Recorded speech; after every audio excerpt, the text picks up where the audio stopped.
My Lords, I rise with considerable trepidation to disagree with the noble Lord Hendy, on a matter of employment law in which he is such an expert and I not even a lawyer. I hadn't expected I would find myself in disagreement with everyone who has spoken so far, but I have genuine concerns about this bill. I could start, first of all, with a small technical issue, which I may well have got wrong, and the noble Lord may correct me.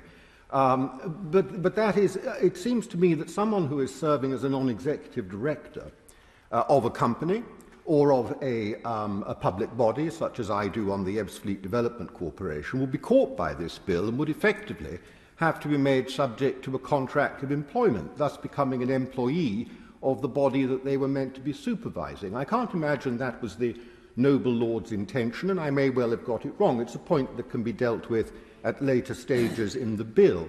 But I use it to illustrate the fact that the argument for this bill, that the current situation is messy, with 4, 5, 6, 7, however many you count them, different statuses for people who work. That argument it seems to me to fail to recognise how messy and complicated real life actually is.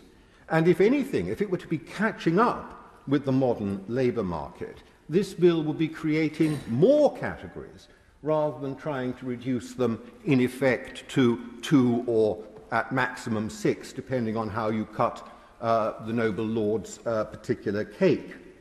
Now, on this particular point about changes in the labour market, I was very comfortable to hear what it was that the noble Baroness Lady Greengross had to say, because what we can't be doing is going back to an industrial, looking at the labour market in terms of a monolithic industrial market from the 1960s and 70s, with a small number of large employers and a very large number of more or less substitutable industrial workers. But that, it seems to me, is the sort of lens through which this bill is being looked at. I'm surprised so far in the course of debate to hear no comments about the effects on employment, and particularly on youth employment, that this bill might have.